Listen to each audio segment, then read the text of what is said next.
Hey guys, welcome on into Happy Hour, which is a little bit of a shorter, bite-sized version of Drinks with Binks, where we still get to sit down and talk with some of the biggest, best names in sports, but we're doing it on the fly. Like we're scheduling Happy Hour, and we're going to talk about the biggest, best things going on in the world, and we know what that is right now on this Monday, October 8th. I had to think about that for a second. I'm actually really impressed I knew what the date was today.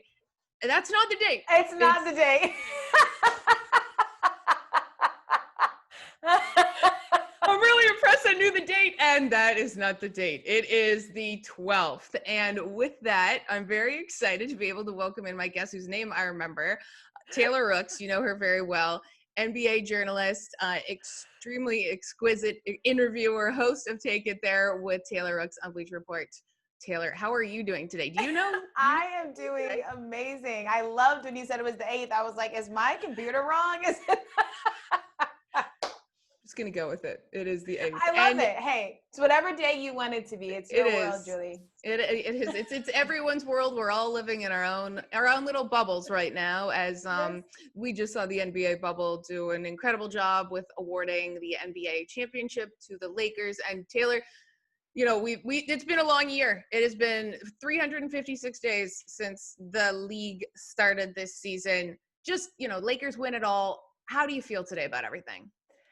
I honestly, above all else, am just impressed. I am impressed that the NBA was able to pull off this incredible, unprecedented, safe, historic social experiment, you know, at Disney World. I am impressed with the NBA. Everything that they did was just perfect, so well executed, perfectly planned out. I'm impressed with the NBA. I'm impressed with LeBron and the Lakers and what we were able to see them do all season through so much adversity, through an insane year. I'm also impressed with the Miami Heat.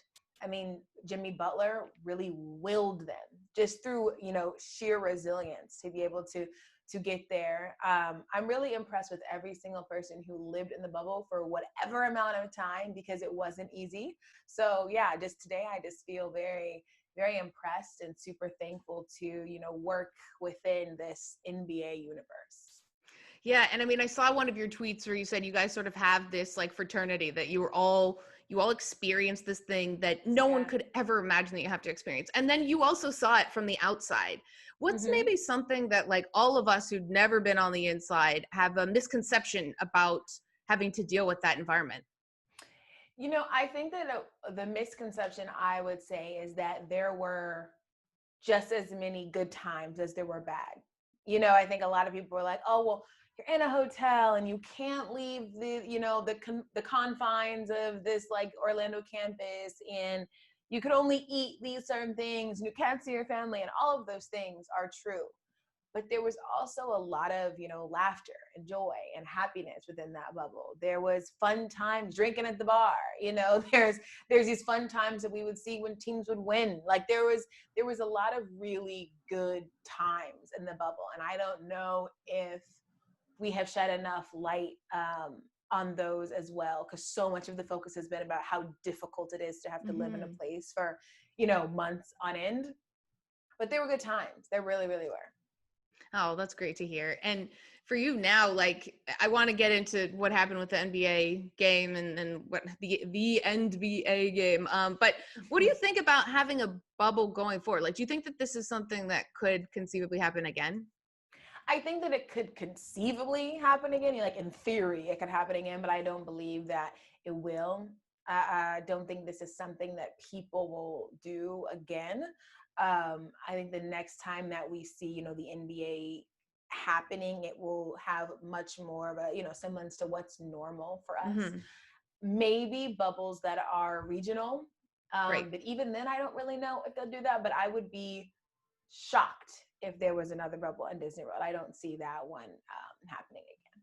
Yeah, a lot had to come together for this thing to be pulled off. And Yeah. congratulations to Adam Silver and the NBA. Just a wonderful job. And so we see the Lakers win, and what a year for them to have gone through so much, and for everyone who had to go through everything within the bubble, as well as everything going on in the rest of the world.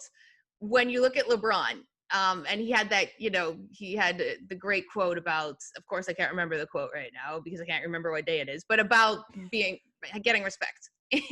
And where do you think this title sort of ranks within what will be his legacy against the MJ, the Kobe debate of the greatest of all time? So going into this bubble season, I was one of those people that thought, well, if you win this year, it's going to matter. Like, it matters, obviously, because you're a champion, but are we weighing this championship the same as others? Some teams aren't there. Not everybody got the exact same, time and exact same shot to be in the playoffs. Some players didn't even come to the bubble. Like, all of these things are in my head. Like, is this championship going to be the same? Now seeing it and being there and understanding the pressures and everything that everybody was going through, I actually agree that this is probably one of the harder championships to win.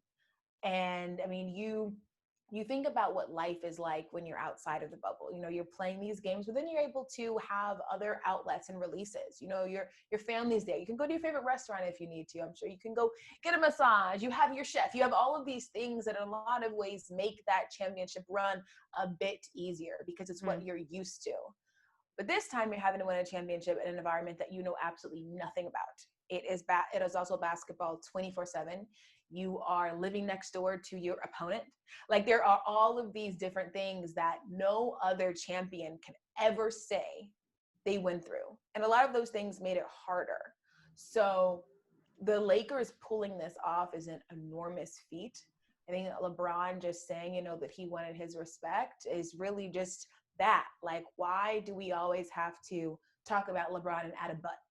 Yeah. Like, the things that we have seen with LeBron are just incredible. He's one of the few, not even just athletes, few people who we said was supposed to be something, and he ended up being that and more.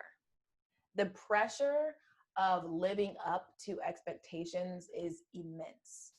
And it's very rare that people actually live up to who they're supposed to be. But LeBron James ended up being who we all said he was going to be. And that is an accomplishment within itself. I'm not a huge, like, Jordan's better than LeBron's better than Jordan, but Kobe should be, like, I try to really appreciate each person's individual greatness because, one of them being great doesn't mean the other one was less great, Right. But I do agree with LeBron where he is like, I want that respect as well. Like, I have carved my own path, my own lane, and this championship was just, I think, a nice, I don't want to say a button because he has, much more to do, but it was just a nice little notch on your belt for sure.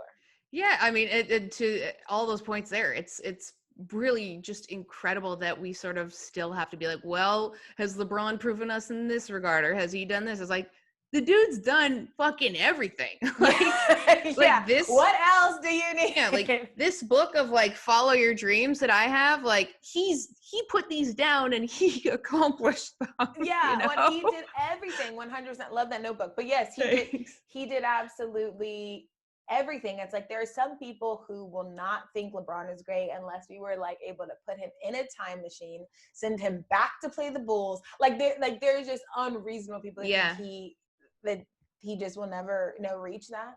That debate just is like this like endless circle of like a dog chasing its tail. I just cannot deal with that. I get it. That's sports TV that apparently gets the numbers going. But speaking of sports TV, and for you, Taylor, where are you right now? Like, what's next sort of on your schedule? Yeah, so I'm in New York in my new apartment, in my office, my first time I've had an office. Nice. But no, so I'm just going to, continue, doing my interviews, obviously because of COVID and how the world looks right now. Take It There is probably going to shift, what it looks like, how it feels, where it is, all those things. But I also honestly needed to take a bit of a break from being in the bubble for 60 days. And there is this very weird adjustment that kind of happens when you leave the bubble for a number of reasons, but I really went through this kind of phase of like, you feel like the work that you're doing now is insignificant because what you were doing in the bubble felt so important. So I really had to just come back to myself and take a minute and be like, just enjoy the fact that you were there for so long and this was so historic, and don't feel so sad that you had to leave. Like, I've really tried to just center myself in that. And now that the season is over, it's about figuring out just like what's next on the docket for me. But I know obviously it will be interview based, and I will try to keep the core of the different things that I do. Right. Yeah, I can't imagine, like, there's so many different feelings with that. As you mentioned, you're in the epicenter of the entire world, but you're also in it for 60 days. So you're sad to leave that, but you're also then having to reintroduce yourself to society. Totally. Well, there is no society anymore, but like, but then also other like, things. yeah, I was in a place where I knew nobody had COVID. So while we all wore our masks, you weren't nervous, right? Even sometimes I go to Whole Foods, I'm like, does anyone have COVID? But it's like, I was in this place where I knew that everyone was okay. When you're in the bubble, all you're worried about is whatever that role is in the bubble. So for me, all I was worried about was being a journalist. For all the players, all they were worried about was being a basketball player. Coach, what I worried about is being a coach. When you enter back into the real world, I'm also all these other things too. Like same thing when these players are leaving, they are, their dads, their husbands, their sons, their brothers, they're all those things in the bubble, but the responsibility there is really just your job. So you're adjusting to the different roles that come back when you leave, but also the world is different. Like, the first week or two, one thing I kept on doing, not even thinking, was like when I would leave the apartment, I would touch my wrist, because there you always had to make sure your wristband was on, because it was how you got into your room. So I had to get used to, I don't have this on my wrist anymore. Like there's just like so strange. little adjustments. But I'm happy to be out. I'm happy that I was able to, see everybody I love. I'm happy I was able to get sushi. I miss sushi very much when I was in the bubble. So there's absolutely an adjustment period that takes place.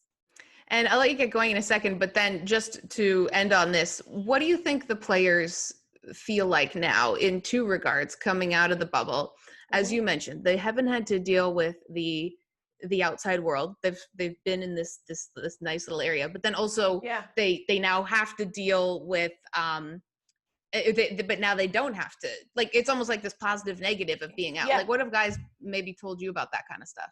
Yeah, no, I mean, like, I remember I was talking to Doc Rivers, and he was saying how he's like now always knows he has a mask. Like, leaving, it's like you're used to always having the mask. But really, every guy that I've talked to has been like, I wish I was still in the bubble because I'd be playing, So while people were happy that they left the bubble, I do think some guys just like weren't even watching the games. And admittedly, for me, sometimes it was hard to watch the games because you're like, I just want to be there. Oh, yeah. I was like, I really just want to be there. And I don't know if I would have felt that way if I had never gone. But since I was there and left, I knew exactly what was going on there. So yeah, it's definitely, it's an adjustment. But I think guys miss how safe you feel when you're in the bubble. Absolutely. Right. Yeah, you don't have to worry about someone, as you said, like just sneezing all over you somewhere. Yeah. And even if they did, you'd be like, okay, it's fine. Like, you maybe just have a cold. You're like, I know they're cool. Like, I know that they've been tested. Not like here where you're like, I definitely don't know if you've been out at the bar last night or something. Yeah, exactly. Should probably have. But not New York. We've been doing a good job in New York. But Taylor, thank you so much for joining us here on this lovely October 12th. That we have, but I think I'm going to stick with the 8th. I think I like that. Hey, the 8th feels good. The 8th feels good. Thanks much. Looking forward to seeing where you go with Take It There with Taylor Rooks. And as always, really always appreciate your insight and your coverage of the NBA better than anyone else. And what I love, just as a nice little icing on the cake, is you do everything. You get the best quotes, you get the best interviews, and it's Taylor Rooks doing it. It's not the engine of a huge network. It's not many people together. It's like, it's you. And so I really appreciate that, and I take a lot of inspiration in what you do. Oh, Julie, I appreciate you. I miss us being able to like drink while we had an interview. So I know, well, we right didn't drink today because it's earlier in the day. I'm not forcing alcohol on you on a Monday at 1 p.m. But hey, next time you will not escape my clutches, okay? Hey, I'm in. It's like take a shot every time someone's at NBA. Okay, that's our next game, all right? Sounds great. Sounds okay, good. so, thank you so much, Taylor. Bye, Julie.